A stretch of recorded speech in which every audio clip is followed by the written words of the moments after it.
Do you want to stay young and healthy for longevity? Then you must understand how our body works and how can we protect our glands and the body organs. Please, just we start from the top to bottom. First thing, consider it कि nervous system के तीन ही हिस्से हैं basically. Brain being the head of the body, as you can see on the chart. Spinal cord, which is the hub of communication between complete body organs. That is from head to toe. Controls the all five senses और तमाम तरह इनकी functioning. And the third are nerves, जो पूरे जिस्म में फैली हुई हैं और अगर एंड टू एंड ज्वाइन करें एस्टिमेट के मुताबिक वो 1,00,000 किलोमीटर उनकी लंबाई बनती है. Second thing we understand is, we already understand, but we just want to recapitulate it. That is, कि जो कुछ हमारा निज़ाम है वो सारा का सारा खून की गर्दिश पे मुनहसर है. जहाँ पे खून नहीं जाएगा, लेट्स से आपकी आंखों में कम जाए तो आंखें कमज़ोर होने लगेगी. अगर पेंक्रियाज में कम जाए तो इंसुलिन बनाना कम कर देंगे. टांगों में कम जाए तो टांगें सही तरह काम नहीं करेंगी, कमज़ोर होने लगेंगी. और अगर किसी और ऑर्गन की तरफ कम जाए तो वो प्रॉब्लम होने लगेगा. Then the third thing to understand is कि ये हमारी जो स्ट्रक्चर है जिस पे हम खड़े हैं, ये हड्डियों की स्ट्रेंथ पे खड़ी है. और हड्डियों की स्ट्रेंथ कहाँ से जानी है? वही जो खून की गर्दिश है उसके रास्ते. और अगर ये इसमें वीकनेस आने लगेंगी, डिजेनरेटिव चेंजेस आने लगेंगी, तो प्रॉब्लम हमारे स्ट्रक्चर को वीकनेस की शक्ल में बर्दाश्त करना पड़ेगा. और ये हब है जो कम्युनिकेशन की, इसमें फ्लक्चुएशन आने लगेगी because we between 24 vertebra 23 days. Fourth thing to understand is कि ये हमारी जिल्द जो ऊपर है, ये एक ऐसी चीज़ है जिसने हमारे जिस्म के तमाम तरह अज़ा को कवर किया हुआ है और ये दो हिस्सों पे मुश्तमिल है. कैसे? डरवेस जो इनर वाली जिल्द है, उसमें अल्लाह ताला ने फैक्ट्री भी लगा रखी है जो नए सेल्स और नई सेल्स लगातार बाहर की जिल्द की तरफ, एपिडर्मिस की तरफ भेज दी जाती है, जैसा कि आप चार्ट पे देख रहे हैं. इसके अंदर पसीने के ग्लैंड्स भी हैं, ब्लड वेसल्स भी हैं और तमाम तर इस जिल्द को कंट्रोल करने का निज़ाम है. अगर इसमें वीकनेस आने लगेगी, लेट्स से अगर इसमें इवन स्वेट ग्लैंड्स अपना काम करना छोड़ देंगे या कम बनाने लगेंगे तो फिर इसका प्रॉब्लम आने लगेगा.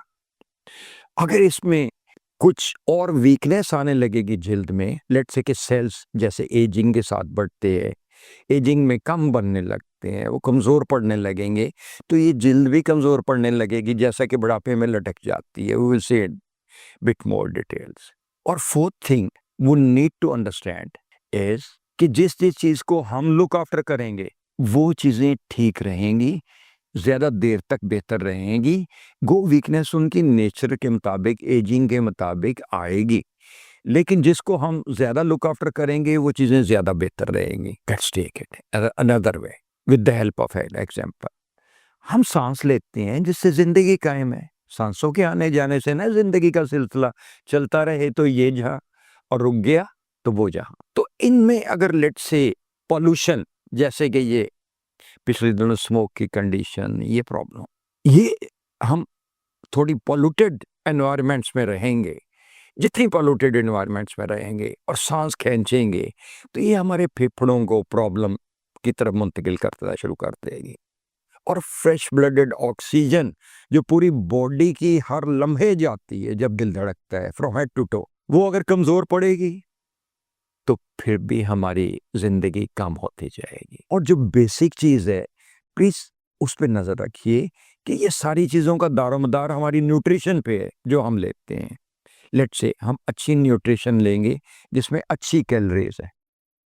जब अच्छी कैलोरीज हैं लेट्स से लोग क्यों बादाम, सेब और ये ऐसी चीज़ें खाते हैं कि उसमें न्यूट्रिशन ज़्यादा है, उसमें अच्छी चीज़ें हैं।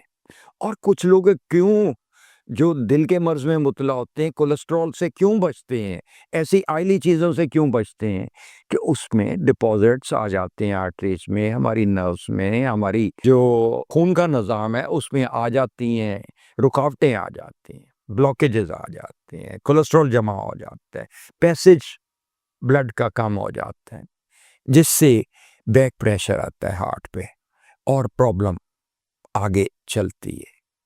तो ये सारी चीज़ों का हम मुख्तसर तौर पे मैंने सिर्फ इसलिए कवर की, सिर्फ ये एहसास दिलाने के लिए कि हम अगर इनको बेहतर तरीके से लुक आफ्टर करें, इनका थोड़ा ख्याल रखें, थोड़ा कॉन्शियस रहे कि हमें इन्हें बेहतर रखना है। लेट्स से खाने से इब्तिदा करते हैं कि खाने में वो चीज़ें लें जो कैलोरीज तो हमें दें। एक आदमी को 1500 से 3000 तक कैलोरीज की रोज़ाना ज़रूरत है। जो कम काम करता है, जो सिटिंग रहता है, कम कैलोरीज की ज़रूरत है, और जो बहुत भाग दौड़ करता है मैक्सिमम 3000 कैलोरीज। तो ऐसा खुराक लें जिसमें कैलोरीज हमारी रिक्वायरमेंट में, हमारी वर्किंग के मुताबिक हो। नंबर 2, उसको जुज़्वे बदन बनाने के लिए हमें एक्सरसाइज की ज़रूरत है। एक्सरसाइज की इसलिए कि एक्सरसाइज जब हम करते हैं तो वो जो मसल्स हैं उनमें बेहतर तौर पे जज़ब हो सकती है, उनको स्ट्रेंथ मिलती है। एक घोड़ा भी अगर ना भागे तो आहिस्ता-आहिस्ता कमज़ोर होने लगता है। उसके मसल्स वीक पड़ने लग जाते हैं, उनको एक्सरसाइज ना मिले तो वो काम नहीं करते। फिर अल्लाह ताला का निज़ाम ऐसा है कि लेट्स से आप अगर किसी जिस्म को हरकत नहीं देंगे, सारा दिन लेटे रहेंगे, बैठे रहेंगे, लेटना और उठना बैठना ही 2 है, और अगर आप धूप में भी नहीं जाएँगे तो धूप के बगैर तो ना फल पकते हैं, ना घास या ना फसल सब्ज़ रहती है। आप चाहे जो मर्ज़ी खाद पानी दे दें। और अगर आप मैं अल्लाह ताला के निज़ाम की बात कर रहा था, अल्लाह ताला ने हमारे हाथों और पाँव के नीचे हर तरह nerve endings, reflexology, nerve endings रखी हैं, जो स्टिमुलेट करती हैं जैसे ही हम चलते हैं, मूवमेंट करते हैं। 7200 nerve ending in the sole of the feet. और इसी तरह बाजुओं में, हाथों में तमाम तरह नर्व एंडिंग्स आती हैं, क्योंकि वो पुराने ज़माने में वो नब्ज़ देख के कैसे हकीम हमारा मसला बता दिया करता था कि किस जगह, क्योंकि वो पल्स वीक हो जाती थी उस जगह की, जो भारी नब्ज़ आती हैं। तो हमें एक्सरसाइज की ज़रूरत है। लेट्स से आपके फेफड़ों को ज़रूरत है, आपको सांस की ज़रूरत है। मैं जिम की एडवोकेट नहीं कर रहा, मैं पार्क की को एडवोकेट कर रहा हूँ कि पार्क में जाएं, वहाँ एक्सरसाइज करें, वहाँ चलें, वहाँ स्टिमुलेट करें, अपने पैरों को हरकत दें, अपने बाजुओं को हरकत दें। जो योगा करते हैं या कुछ करते हैं, वो क्या करते हैं, अपने जॉइंट्स को, जो 360 जॉइंट्स हैं, इनको हरकत देते हैं, इन्हीं को हरकत देते हैं ना। और सांस की एक्सरसाइजेज करते हैं, मूवमेंट की एक्सरसाइजेज करते हैं। तो ये सारा निज़ाम अल्लाह ताला ने जो नेचर के मुताबिक रखा है, उसमें आप एक्सरसाइज की शामिल करें। फिर थोड़ा कॉन्शियस रहें कि ये हड्डियाँ हमें जहाँ अगर इसमें वीकनेस आने लगती है, स्पाइनल डिजेनरेटिव जैसे चेंजेस है, इसमें कुछ चीज़ों की ज़रूरत है। Let's say calcium, vitamin D, magnesium, phosphorus, silicon, copper and fluoride. और इसमें जब फ्लक्चुएशन आ जाती है तो उसमें डिस्कें बल्ज होने लगती हैं। 23 डिस्क जो है कहीं न कहीं बल्ज होने लगती है। अगर ये ऊपर वाले हिस्से में हो जाए, गर्दन, कंधे, बाजू अफ़ेक्ट होने लगते हैं। नीचे वाले हिस्से में हो जाए, तो ये नीचे वाला जो है, नाभ से नीचे वाला, ये सारा का सारा मुतासर होने लगता है। वो कहते हैं कि ओल्ड एज में आके हमारा जिस्म ही नहीं काम करता। काम कैसे करेगा? ना आप उसको रिक्वायर्ड न्यूट्रिशन दे रहे हैं, ना आप उसको रिक्वायर्ड एक्सरसाइज़ दे रहे हैं, और ना आप रिक्वायर्ड जो उसको लुक आफ्टर करना चाहिए। लेट्स से आप अपनी गाड़ी को क्यों लुक आफ्टर करते हैं, क्यों ट्यूनिंग कराते हैं, उसकी क्यों उसको पीरियोडिक माइलेज के बाद या मंथली उनको क्यों ट्यूनिंग के लिए ले जाते हैं? उसको बेहतर रखने के लिए, उसकी उम्र बढ़ाने के लिए, उसकी बेहतर फंक्शनिंग के लिए। तो आपके जिस्म की गाड़ी भी तो सारा दिन चलती है, काम-काज करती है आपके लिए रोटी कमाती है, आपके लिए रोज़ी कमाती है। तो इसको भी लुक आफ्टर करने के लिए आप कायरोप्रैक्टर के पास क्यों नहीं जाते? बाहर के ममालिक में जहाँ लाइफ स्पैन हमारी निस्बत, हमारे यहाँ तो 67 के करीब है और वहाँ अबव 80 है। क्यों बढ़ गया है? तो ये सारी चीज़ों का ख्याल रखते हैं। फिर हमारी नींद, हमारी अगर 6 टू 8 आवर्स नहीं रहेंगे, तो ये बैटरी जो 24 घंटे में 1,03,680 दफ़ा दिल धड़कता है, इसको भी चार्जिंग की ज़रूरत है, इसकी बैटरी को। और जो सबकॉन्शियस करते हैं रूह के रास्ते, जब आप नींद में जाते हैं, कॉन्शियस माइंड सोता है, तो सबकॉन्शियस उसको चार्ज करते हैं। हमारे अंदर छोटे-छोटे कारीगर्स हैं, जो आप नींद में जाते हैं तो इनको रिपेयर करते हैं, जो थकन और ये आती है।